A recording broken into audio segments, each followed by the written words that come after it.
Hi to all. So, ఒక person అయితే ఒక డౌట్ అడిగారనమాట. అదేంటంటే, సో, మేమిప్పుడు ఒక సబ్జెక్ట్‌కి అప్లై చేసాము. సో, ఆ సబ్జెక్ట్‌తో పాటు ఇంకో సబ్జెక్ట్‌ని యాడ్ చేసుకోవచ్చా?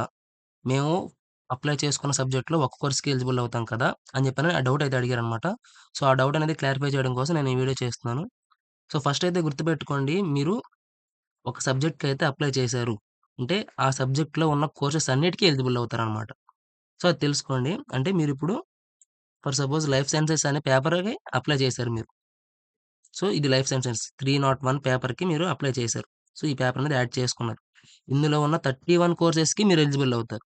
సో, మీకైతే ఈ 31 కోర్సెస్‌లో ఏదో ఒకటి మీరు సెలెక్ట్ చేసుకున్న వెబ్ ఆప్షన్స్‌లో మీరు ఎట్లయితే కోర్సెస్‌ని సెలెక్ట్ చేసుకుంటారో, వాటిని బట్టి మీకు ఒక సీట్ అయితే వస్తుంది.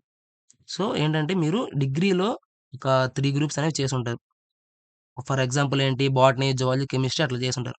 సో, మీరిప్పుడు అప్లై చేసుకున్న కోర్స్ వచ్చేసి లైఫ్ సైన్సెస్ అప్లై చేసుకొనుంటారు. సో, ఇప్పుడేంటంటే మీరు ఈ లైఫ్ సైన్సెస్‌తో పాటు బోటనీకి, జువాలజీకి, కెమిస్ట్రీకి కూడా ఎలిజిబుల్ అవుతారనమాట. సో, మీరేంటంటే ఈ పేపర్ అనేది కూడా యాడ్ చేసుకోవచ్చు. గుర్తుపెట్టుకోండి మీరిందాక లైఫ్ సైన్సెస్ ఆ పేపర్ అప్లై చేశారు గదా! ఇక్కడ 305 పేపర్ ఏదైతే ఉందో జువాలజీ, ఈ 2 కోర్సెస్‌కి కూడా మీరు ఎలిజిబుల్ అవుతారు. కాకపోతే ఏంటంటే మీరు అడిషనల్‌గా ఆ అమౌంట్ అనేది పెట్టుకొని ఆ సబ్జెక్ట్‌నయితే యాడ్ చేసుకోవాల్సుంటుంది. సో, ఇవేంటంటే ఇవి సబ్జెక్ట్స్, ఇవేంటంటే కోర్సెస్. సో, మీరు ఈ సబ్జెక్ట్‌కి అప్లై చేస్తే ఈ కోర్సెస్ అన్నిటికి ఎలిజిబుల్ అవుతారనమాట. సో, ఇదైతే గుర్తుపెట్టుకోండి. ఇప్పుడు ఇంకో ఎగ్జాంపుల్ ఏంటంటే, ఒక పర్సన్ వచ్చేసి మ్యాథ్స్, ఫిజిక్స్, కెమిస్ట్రీ చేశారు. సో, డిగ్రీలో. ఆ పర్సన్ ఏంటి ఓన్లీ మ్యాథమెటికల్ సైన్సెస్‌కే అప్లై చేశారు. 306కి. సో, అతనేంటి ఈ కోర్సెస్ అన్నిటికి ఎలిజిబుల్ అవుతారు.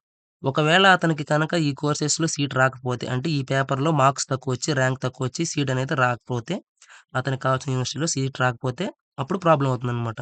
సో, అతనికేంటి ఎటు ఇంట్రెస్ట్ ఉంది వేరే పేపర్ ఏది కెమిస్ట్రీ మీద, ఫిజికల్ సైన్స్ అంటే ఫిజిక్స్ మీద. సో, ఆ పేపర్‌ని కూడా యాడ్ చేసుకుంటే వాటిలో కూడా సీటొచ్చే అవకాశం అయితే ఉంటుందనమాట. సో, ఆ పర్సన్ ఏం చేయాలి? అప్పుడు ఈ పేపర్‌ని కూడా యాడ్ చేసుకోవాల్సుంటుంది. అది ఎవరు ఇంట్రెస్ట్ ఉంటే మాత్రమే. పైగా ఇప్పుడేంటంటే అడిషనల్ ఫీ అనేది కూడా చార్జ్ అవుతుంది కాబట్టి ఇంట్రెస్ట్ ఉన్నవాళ్ళు మాత్రమే అలా చేయండి. సో, ఏంటంటే మీకు ఒక దాంట్లో కాకపోయినా ఇంకో దాంట్లో అయినా సీటొస్తుంది. సో, దానికి సంబంధించి ఏంటంటే మీరిక్కడ చూడండి ఫిఫ్త్ స్టెప్ ఉంది. ఫిఫ్త్ స్టెప్‌లో మీరైతే పేపర్‌ని యాడ్ చేసుకోవచ్చు.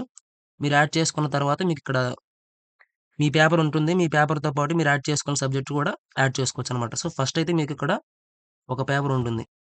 మీరు అప్లై చేసిన పేపర్, తర్వాత మీరు యాడ్ చేసుకున్న పేపరు. దానికైన అమౌంట్ అనేది ఇక్కడ మీకు చూపిస్తుందనమాట. సో, దాన్ని బట్టి మీరైతే మీకు అవసరం అనుకుంటే అప్లై చేయండి. లేదంటే మాత్రం లేదు. సో, మీరు కావాల్సిన కోర్స్‌తో పాటు మీరైతే అడిషనల్‌గా అయితే సబ్జెక్ట్‌ని యాడ్ చేసుకోవచ్చు. మీరు అప్లై చేసిన సబ్జెక్ట్ కాకుండా కూడా ఇంకో సబ్జెక్ట్‌నయితే యాడ్ చేసుకోవచ్చు.